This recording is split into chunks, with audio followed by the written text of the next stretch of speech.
Padre, en el nombre de Cristo Jesús, levantamos tu nombre. Levantamos, Señor, alabanza delante del gran Dios, que es el yo soy, el eterno, el que es, el que era y el que ha de venir. Aquel que es digno de toda la gloria, todo reconocimiento.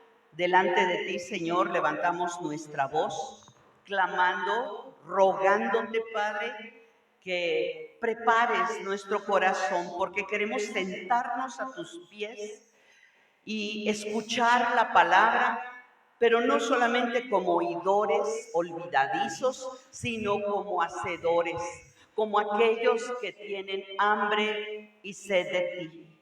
Queremos conocerte más, para amarte más, Señor, para glorificarte más y reconocer en qué momento, Señor, y cuándo, en todo tiempo, glorificarte y servirte con todo nuestro corazón. Gracias, bendito Dios, por lo que haces, por lo que hiciste con tus siervos, pero sigues hablando a estos tus hijos. En el nombre de Cristo Jesús, santifica mis palabras, te ruego, y permite, Señor, que tu nombre sea exaltado en este día y siempre. Amén. Noé, el pacto con Noé. Vamos a ver, antes de entrar con el pacto, hemos estado mirando la importancia de la doble frente de palabra que el Señor hace. Primero llama a un justo suyo, habla directamente con él, pero después habla a la comunidad junto o que está al servicio, que está en derredor de este justo, de este hijo escogido. Primero le habla a Noé y después le habla a su familia. Todo eso encierra ese pacto de doble vía. ¿Sí? Un pacto con un doble frente, porque la palabra de Dios primero toca al líder y después va a tocar a la comunidad alrededor de este liderazgo. Vamos a ver precisamente que el pacto que hizo el Señor con Noé tiene un antecedente. Vamos a Génesis 5. Vamos a ver de dónde viene nuestro hermano Noé, porque somos descendientes todos de Noé. Decimos, somos descendientes de Adán, pero el Señor limpió la tierra de parte de esa descendencia. Noé es descendiente de Adán, sin embargo, son los únicos sobrevivientes porque el Señor limpió la tierra. Vemos entonces en el capítulo 5 cómo el Señor describe, habla de sus siervos, y voy a leer desde el versículo 26, dice, y vivió Matusalén, recordamos que es el que está registrado con más años de vida, ¿sí? 782 años, después de haber engendrado a Lamec, y engendró hijos e hijas, este mismo Matusalén. En total de los días de Matusalén fueron 969 años y murió. Ya dijimos, ya. Y Lamec vivió 182 años y engendró un hijo y le puso por nombre Noé, diciendo, este nos dará descanso de nuestra labor y del trabajo de nuestras manos, por causa de la tierra que el Señor ha maldecido. Y vivió Lamec 595 años después de haber engendrado a Noé y engendró hijos e hijas. El total de los días de Lamec fue de 777 años y murió. Y Noé tenía 500 años y engendró a Sem, Cam y Jafet. Vamos a ver este contexto. Vemos papá Lamec, papá que se lamentaba, él esperaba que su hijo, dice, pues este nos traerá, dice, nos dará descanso de nuestra labor y del trabajo de nuestras manos por causa de la tierra que el Señor ha maldecido. ¿Cuándo maldijo el Señor la tierra? cuando pecó Adán. Y parte de la consecuencia, le dijo, aquí era tierra totalmente fértil, no requería de mucho trabajo, sin embargo, maldigo la tierra, va a seguir produciendo, pero primero te va a producir cardos y espinos y la vas a tener que trabajar hasta el sudor de tu frente. ¿Se acuerdan que vimos esto? Parte de la consecuencia para que las promesas del Señor sigan su curso. Y aún en medio de eso sigue siendo bendición. Dios no deja sin castigo al que ama. Y por eso corrige, por eso maldice la tierra, hace cambios del bienestar completo, de la bonanza completa en el Edén. Él tiene que hacer algunos cambios para que te cueste trabajo, para que tú lo hagas. Y Lamec, vemos que Lamec se lamentaba de esta circunstancia. ¿Cuánto tenemos que trabajar? ¿Cuánto sudamos? ¿Cuánto?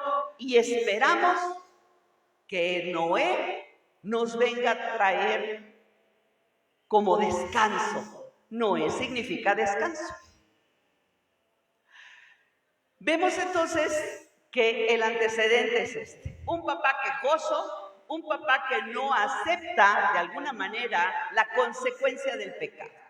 Y sabemos que la generación de los tiempos de Noé hacía de constante, ¿cuál era el hábito?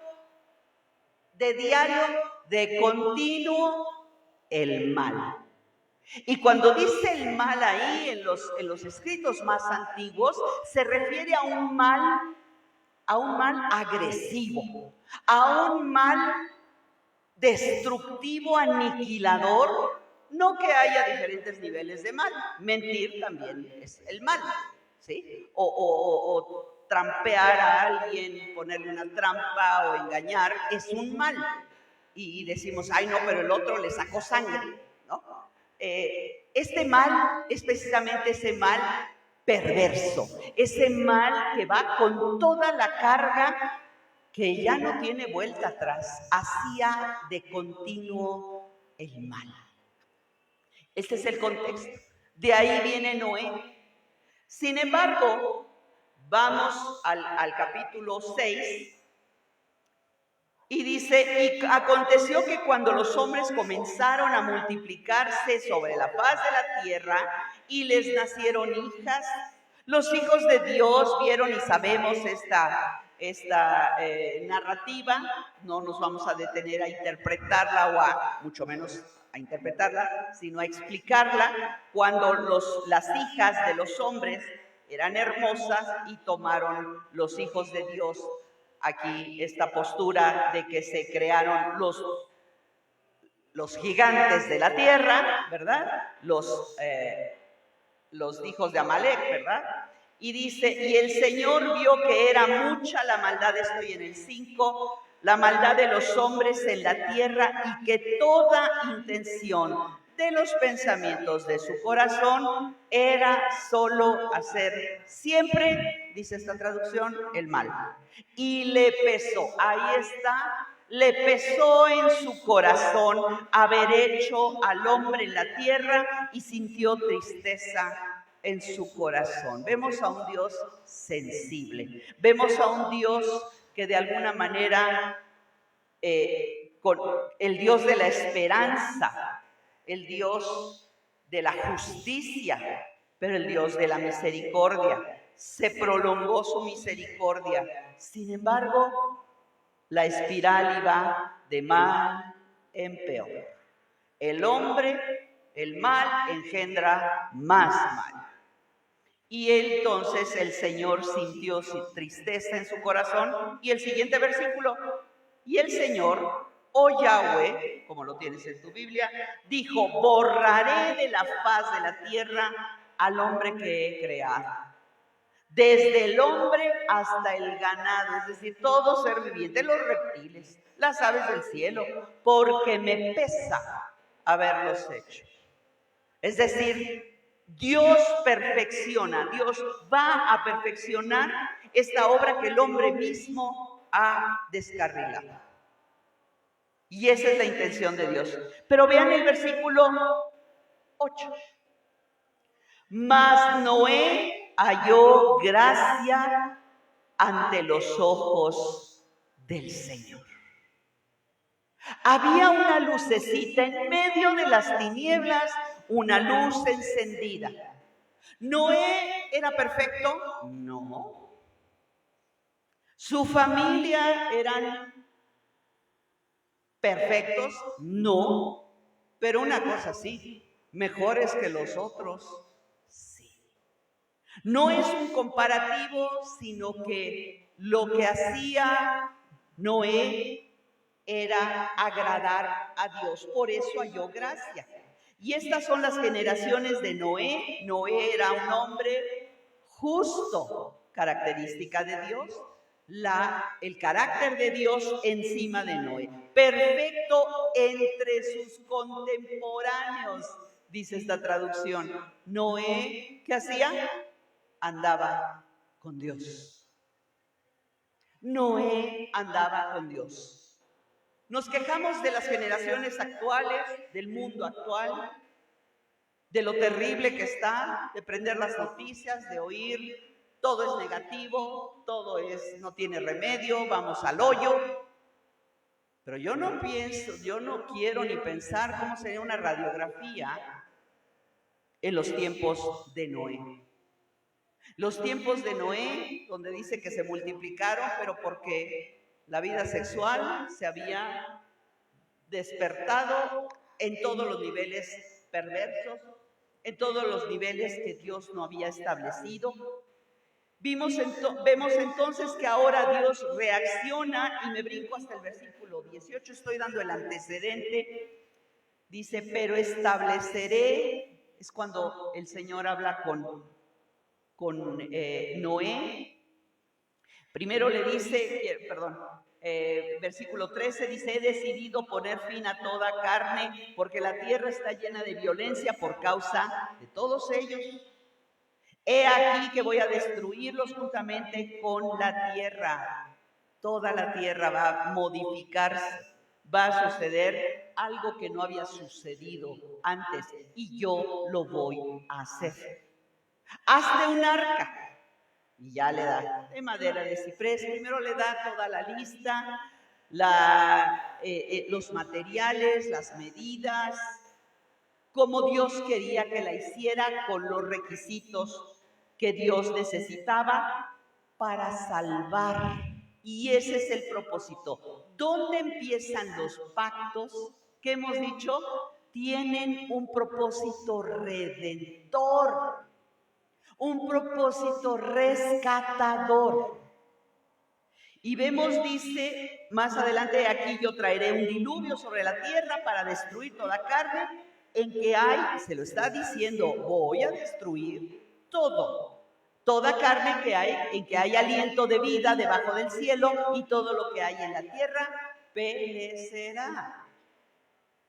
Pero, versículo 18, estableceré mi pacto contigo y entrarás en el arca. ¿Con quién está hablando? Con Noé, con el justo. Aquí ya empieza su pacto. La orden que le da primero no es parte del pacto. De alguna manera es como un accesorio. Pero el pacto verdadero es lo que Dios va a hacer. Un pacto es lo que Dios hace. Primero lo que tú vas a hacer, te doy las instrucciones para que no se te olvide. Pero entrarás en el arca tú, y contigo tus hijos, tu mujer y las mujeres de tus hijos. Y de todo ser viviente y de toda carne meterás 2 de cada especie en el arca para preservar. Para preservar. ¿Noé los iba a preservar? No. Dios es parte del pacto. Preservar, rescatar, salvar. Para preservar la vida contigo, macho y hembra serán, ya le dijo, de las aves, y toma tú para ti todo alimento que se come, y guárdalo, y será alimento para ti y para todos ellos. Y así lo hizo Noé, conforme a todo lo que Dios había mandado así lo hizo. Capítulo 7 y 8 nos lo vamos a brincar. Ya empezó el pacto, es decir, estableceré mi pacto. ¿Qué le estaba anticipando ahí? Apenas iba a empezar. ¿Cómo cuánto tiempo le llevó a Noé construir el arca? ¿Qué creen? ¿Un carpintero como en cuánto se lo echa? No, bueno, para empezar, a ver si te hace caso. A ver si lo encuentras. No, pero bueno, estos sí tiene ganas. Pero más o menos fue un siglo. ¿Sí saben cuánto es un siglo? 100 años. Y decimos, pobre Noé, y este que se llamaba descanso. No, Señor, no me pongas Noé, si eso es descansar. Pero Noé andaba con Dios.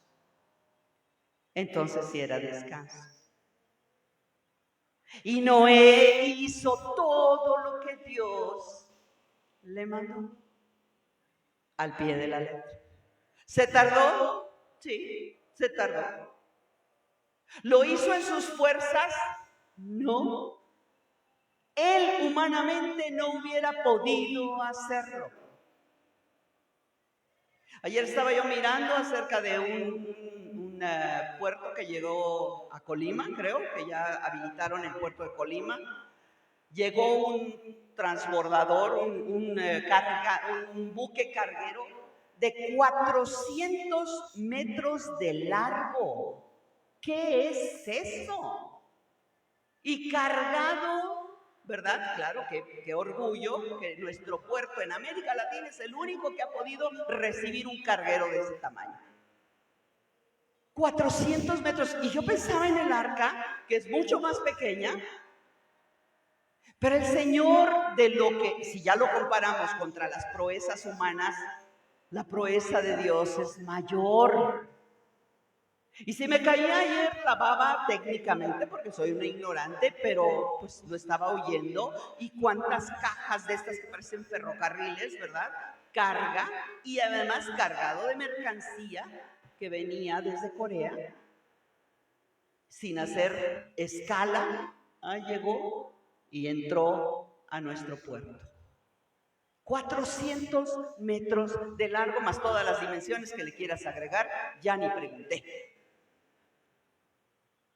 Pero estaba yo a la vez, más tarde, estudiando las dimensiones y lo que Dios le pidió a Noé. En las condiciones y con el propósito. ¿Cuál es el propósito de este grande transbordador de 400 metros? Hacer ricas a muchas personas. Olvidarse de Dios y sentirse superiores a Dios. ¿Cuál era el propósito de esta arca? Que Dios no extinguiera a toda la humanidad. Que Dios fuera glorificado con esta familia rescatada y además la fauna, tanto terrestre como aérea, fuera multiplicada con una nueva bendición y con un nuevo propósito.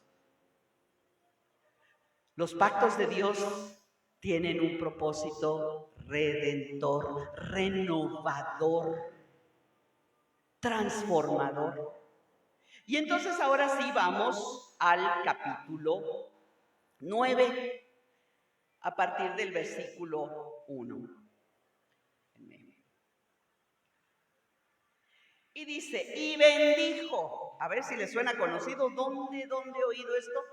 Y bendijo Dios a Noé y a sus hijos, y les dijo, fructificad, multiplicaos y llenad la tierra.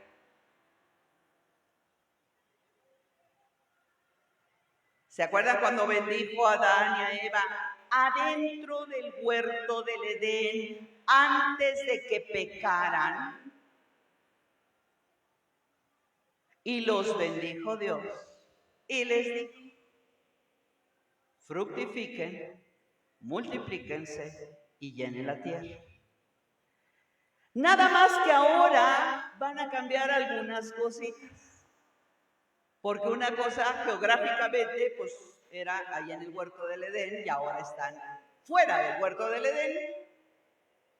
Y le dice, y el temor y el miedo de vosotros estará sobre todo animal de la tierra, es decir, ustedes van a sojuzgar sobre toda ave de los cielos y en todo lo que se mueva sobre la tierra y en todos los peces del mar, en vuestra mano son entregados.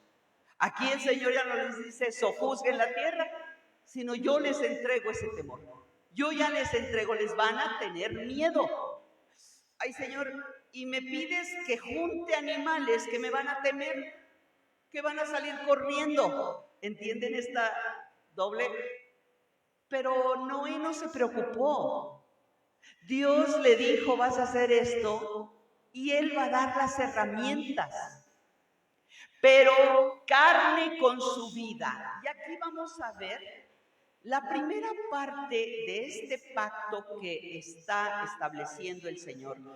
Vemos que primero les da las responsabilidades al hombre, a su esposo, a Noé, a sus hijos, primero los varones y las mujeres que van con ellos, que son su misma carne. Les dice que, dice, porque ciertamente, pero carne con su vida, que es su sangre, no comeréis. Fíjense qué interesante, la dieta en el Edén era vegetariana, ¿se acuerdan? De todo árbol, de toda planta puedes comer, vegetarianos, frutívoros. Pero ahora el Señor dice, pero carne con su vida, que es sangre, no, que es con su sangre, no comerás, porque ciertamente demandaré la sangre de vuestras vidas, de mano de todo animal la demandaré, y de mano del hombre, de mano del varón, su hermano demandaré la vida del hombre. Aquí el Señor, empezando su pacto, está dando responsabilidades. Primero, fructifica, multiplícate y llena la tierra. Está hablando de que lo primero que tienen que hacer es cuidar su vida no reproductiva, sino sexual. ¿Sí? Es para que el Señor quiere llenar la tierra, porque ya nada más quedaron 8. Tienen que llenar la tierra, pero en el orden de Dios, no en el desorden de donde vivían, porque vimos que hacían de continuo el mal y tenían hijos e hijas por doquier. Aquí el Señor establece. Y hay quien dice es que es imposible que la tierra se llene de 8 personajes, de 4 parejas. No es imposible. Ya se ha demostrado estadísticamente que sí es posible. Ya posteriormente, ¿verdad? Tendrían, no importa que fueran consanguíneos y que pudieran tener hijos entre hermanos, entre primos, ¿sí? Y vemos cómo el Señor les da instrucciones. Habla de la sangre. Aquí interviene un nuevo concepto. Dios les da la responsabilidad de no ser crueles, de no avasallar. Una cosa es sojuzgar y te van a temer los animales, pero no vas a ser cruel con los animales. Tan es así que no te permito comer carne viva. ¿Qué es esto? Carne que es sangre. De aquí se agarran algunas, conocen alguna secta, ¿verdad? Que dice, ay no, entonces no transfusiones de sangre. No hay hasta ahorita ningún rabino, vamos a llamarlo, judío, que son los que conocen las versiones más antiguas de esta narrativa, que haya interpretado que no se pueden hacer transfusiones. Está hablando de ingerir, de ser cruel con el animal y todavía comértelo semivivo. La carne cruda, Ay, hermana, pero es que estaban en los Andes abandonados allá.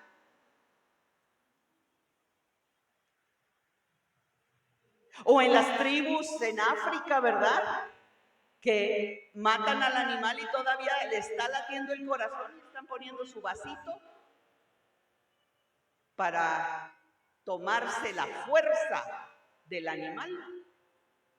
Y decimos, qué primitivos. Ah, pero aquí nos echamos unos tacos de moronga.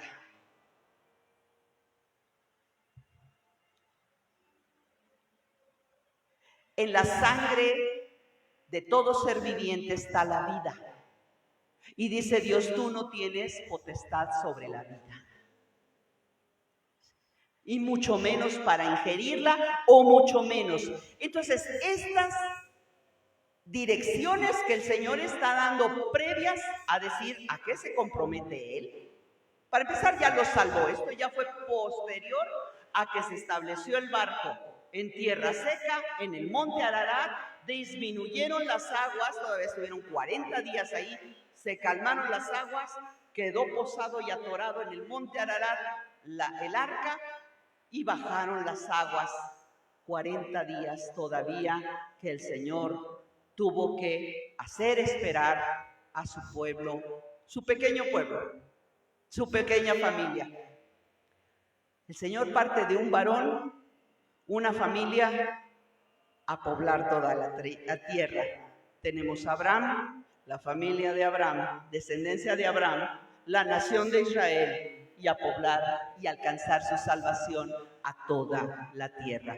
Vemos, es el patrón de acción del Señor.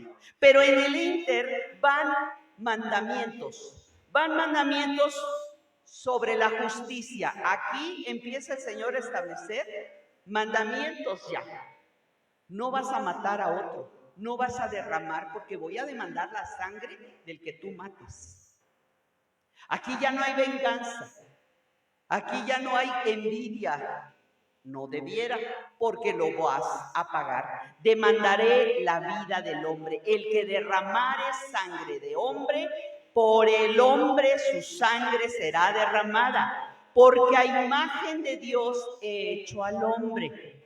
Mas vosotros fructificad y multiplicaos, vuelve a insistir, procread abundantemente en la tierra, multiplicaos en ella. Y luego vuelve a decir que no lo estaba hablando Dios a Moisés, dice, y habló Dios a Noé, habló a Noé y a sus hijos con él diciendo, fíjense, primero habló a Noé y después a sus hijos. Ya está hablando aquí a la comunidad alrededor de Noé. Al principio las órdenes fueron con él solito. Oye, ¿cómo los voy a convencer? Él dice, preguntó, fue, hizo lo que Dios le dijo. Y ahora habla a sus hijos también. Y les dice, ya me perdí el cuento. Dice, he aquí que yo establezco mi pacto con vosotros. Ya empieza ahora sí la parte del Señor. Y con vuestros descendientes después de vosotros, y con todo ser viviente que está con vosotros. Aves, animales, toda bestia de la tierra que están con vosotros, desde todos los que salieron del arca hasta todo animal de la tierra, es decir, los que hayan quedado, los animales marinos, y estableceré mi pacto con vosotros. Y no, ahí sí viene la parte de Dios. Primero lo que yo te voy a pedir, ahorita vamos a retomar, la parte que tú tienes que actuar en este pacto. Y ahora viene mi parte. No exterminaré ya más toda carne con aguas de diluvio, ni habrá más diluvio para destruir la tierra. Y dijo Dios, esta es la señal del pacto que yo establezco entre ti y vosotros, entre mí y vosotros y todo ser viviente que está con vosotros por siglos perpetuos. Mi arco he puesto en las nubes, él será por señal del pacto entre mí y la tierra. Fíjense, entre mí y la tierra. Muchas veces decimos el arco, ay, es que esa señal me la dio Dios. No, Él la puso para Él recordar. no porque se le olvide, sino afirmar que Él mismo dice, y me acordaré del pacto mío, estoy saltando versículos, del pacto mío que hay entre mí y vosotros y todo ser viviente de toda carne. No habrá más diluvio de aguas para destruir toda carne. Estará el arco en las nubes y yo lo veré y me acordaré del pacto perpetuo entre Dios y todo ser viviente con toda carne y con toda carne que hay en la tierra. Dijo pues Dios a Noé: esta es la señal del pacto que he estudiado entre mí y toda, que he establecido entre mí y toda carne que está sobre la tierra. ¿Quiénes participan en el pacto? El pacto noaico fue hecho entre Dios y Noé. Noé estaba como representante de la raza humana. Oye, pero nada más a Noé le encargó la construcción del arca, porque ya estaba dicho el Señor iba a arrasar. ¿Qué hacía Noé aparte de construir el arca? Vuelvo a preguntar, ¿qué hacía Noé al mismo tiempo que construía el arca?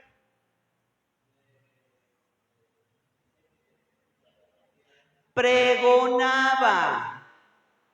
Fue el primer pregonero. Y pregonar es, así como tenemos fiestecita aquí al lado, yo creo que allá era más fuerte. Entre el barullo, entre los borrachos, entre los disturbios, entre toda la crueldad que se manifestaba, él llegaba y pregonaba, predicaba la palabra, la orden de Dios, la advertencia de Dios. Por eso se tardó tanto. La misericordia de Dios en ese momento duró los 100 años que tardó en construirla. Dios tuvo la paciencia de 100 años. Si quizá alguien se convirtiese junto con la palabra que llevaba Noé en su boca y su propio ejemplo.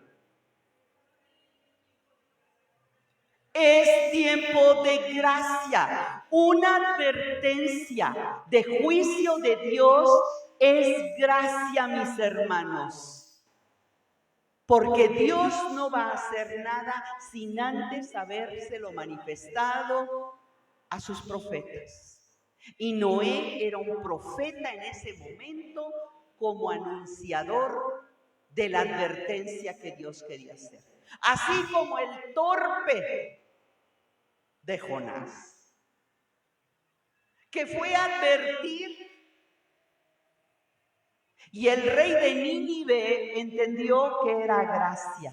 Si quizá, esa era su esperanza, si quizá Dios se apiade y detenga su ira en contra de nosotros.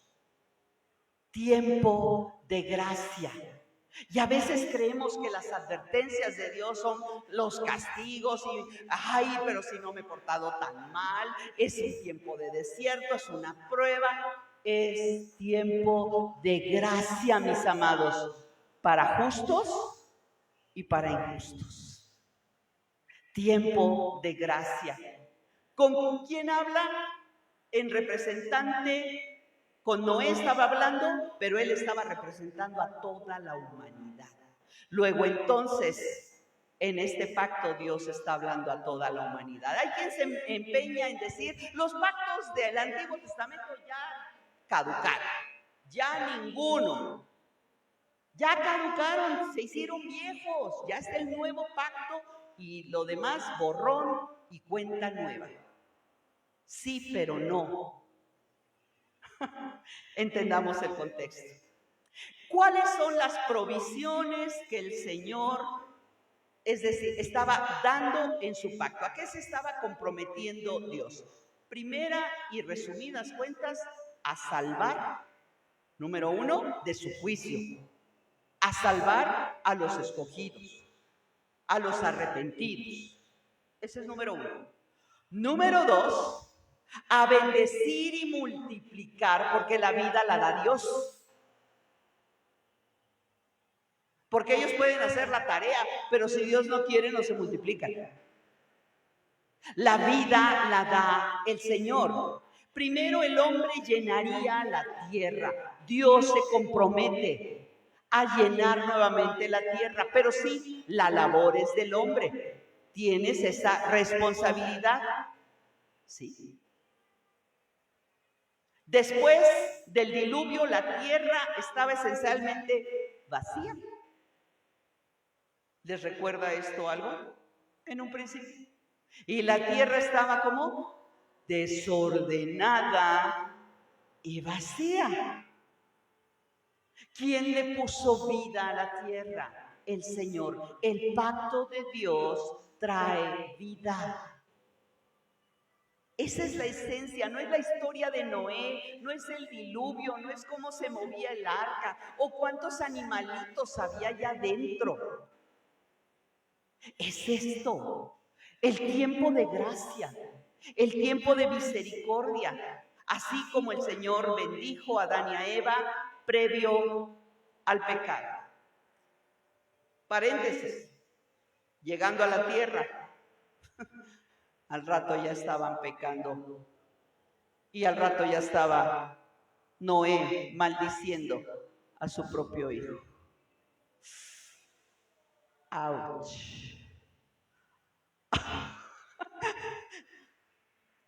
Señor, bueno, después del diluvio, repito, la tierra estaba esencialmente vacía.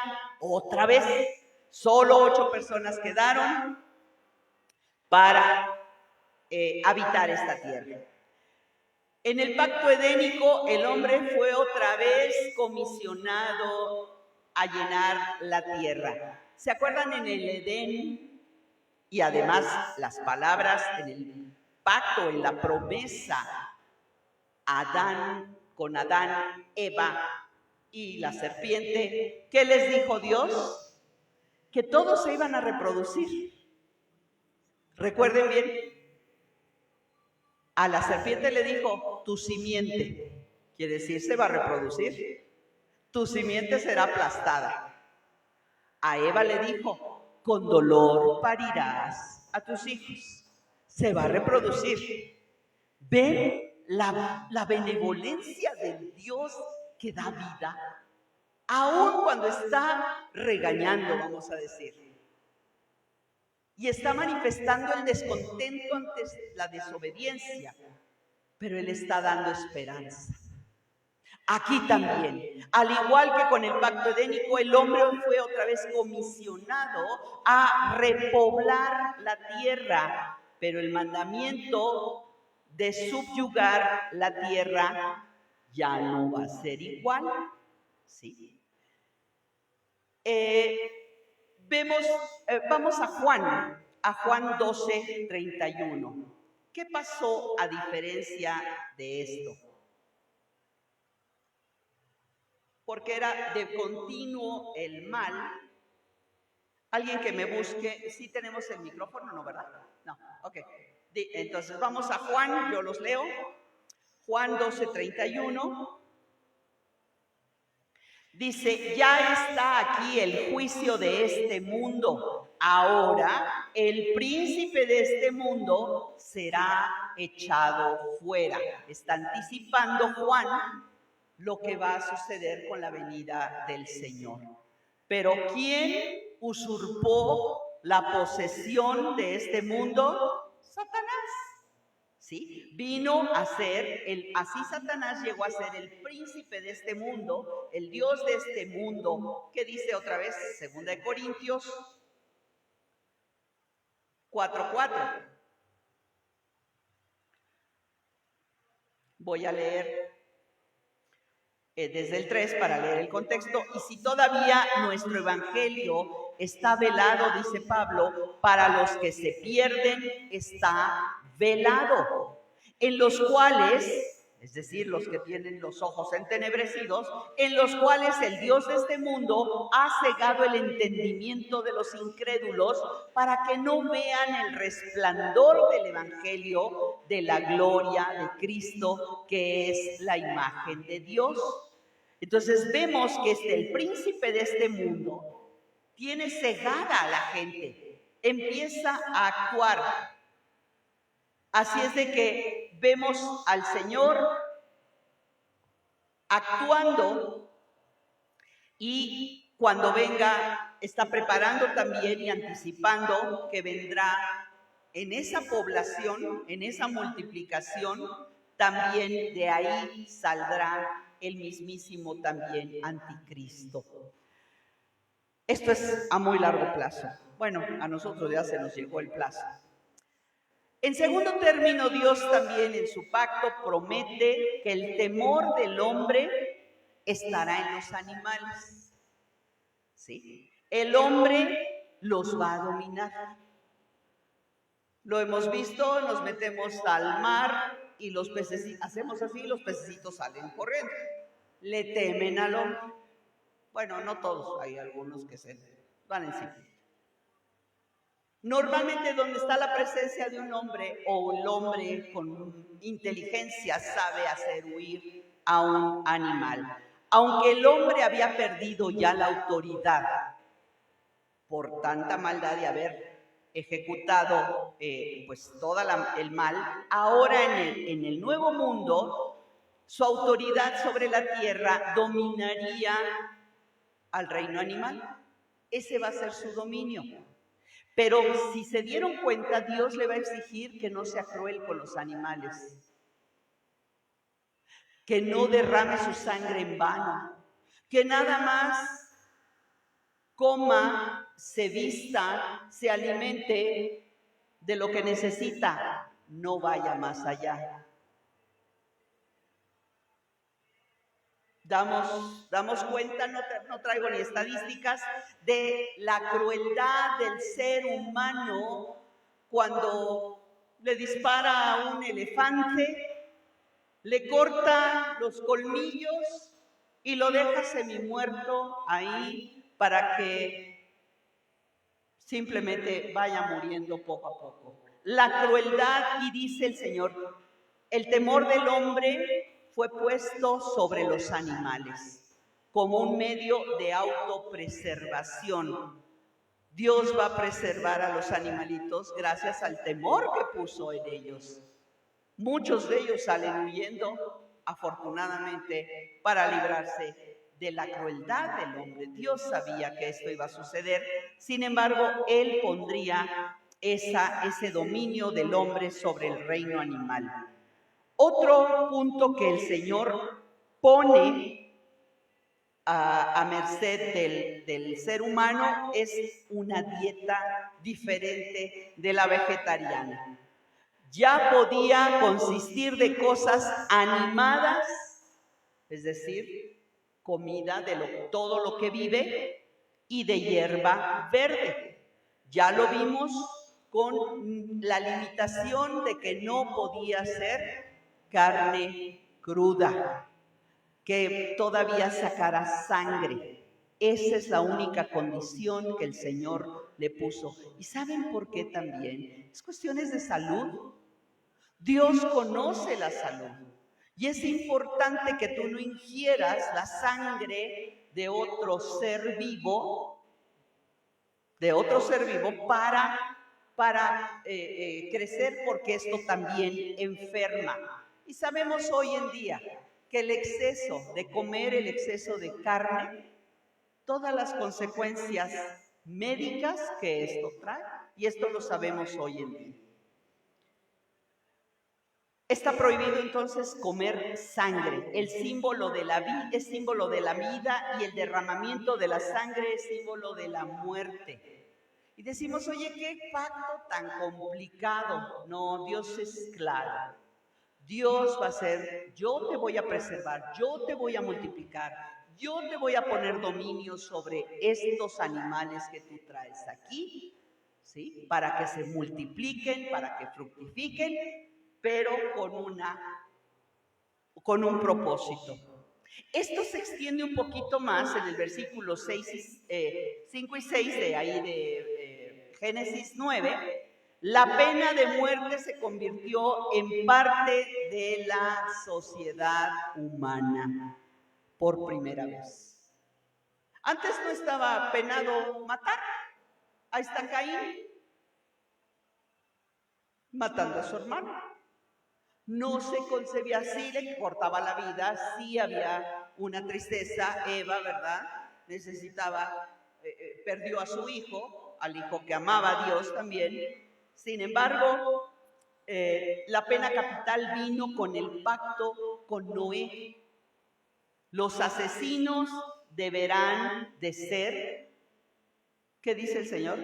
Ejecutados, ojo por ojo, diente por diente. El que a hierro mata, no está en la Biblia, pero el que a hierro mata, a hierro debe morir. El que derrama sangre, y ahora sí usando las palabras del Señor, ha de morir derramando sangre. El Señor no se lo perdonará en esta sociedad que el Señor estaba estableciendo.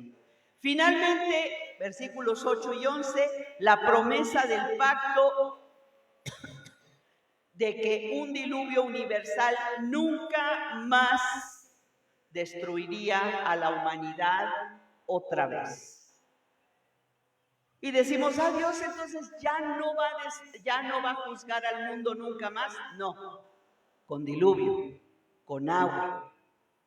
Viene la época, porque en el Apocalipsis lo narra, es el fuego con lo que va a juzgar el Señor, no más con agua. Y finalmente otro elemento que el Señor añade en su pacto es la señal del arco iris, para recordarse a sí mismo, para afirmar y para que nosotros viéramos la manifestación de su gloria en esos. No todos los pactos tienen una señal, manifiestan una señal. La lluvia no existía antes del diluvio universal, ¿sabían?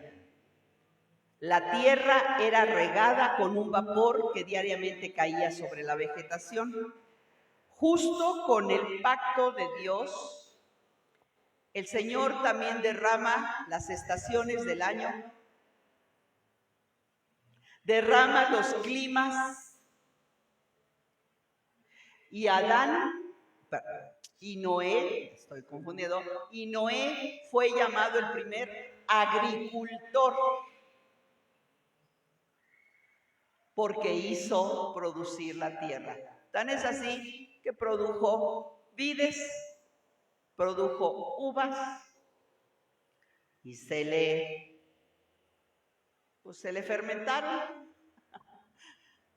Se le fermentaron afuera y adentro.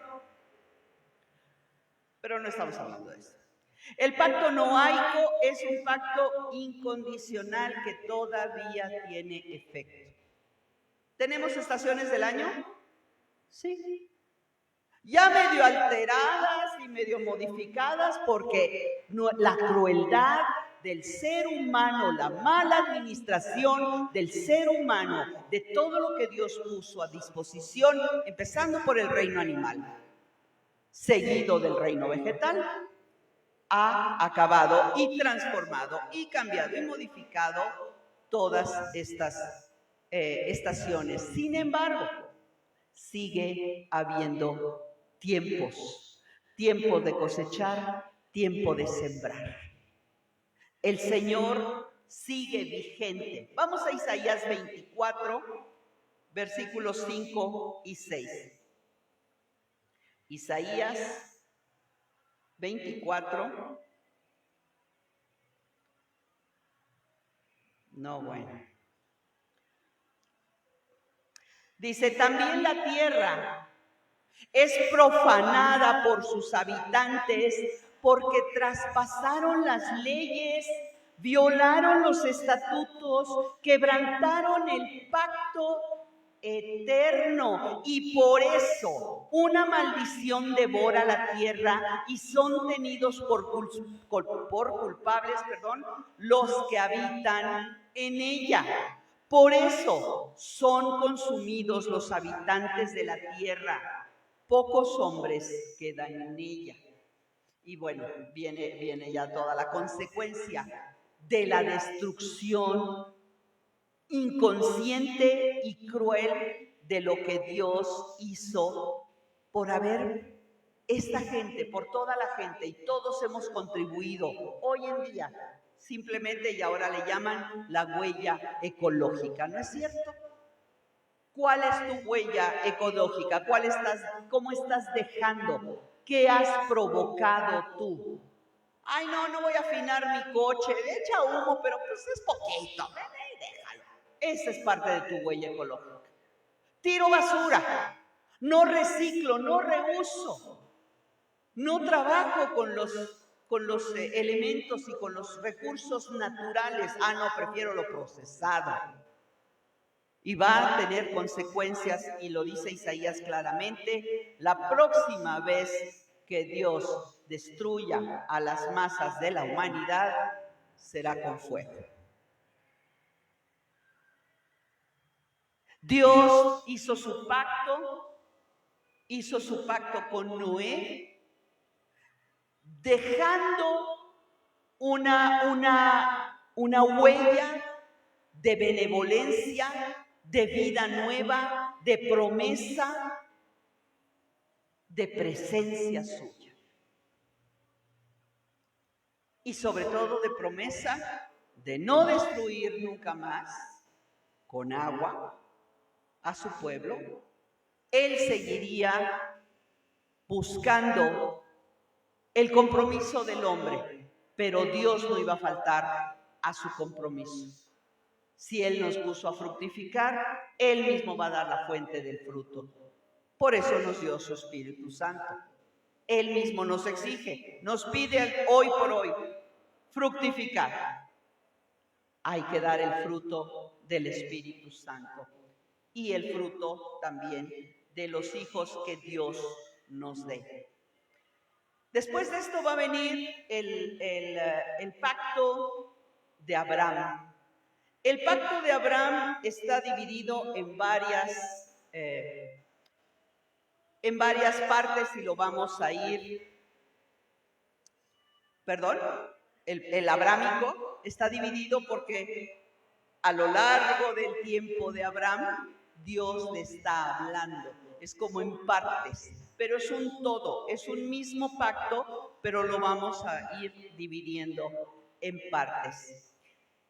¿Con qué nos quedamos con el pacto con Noé?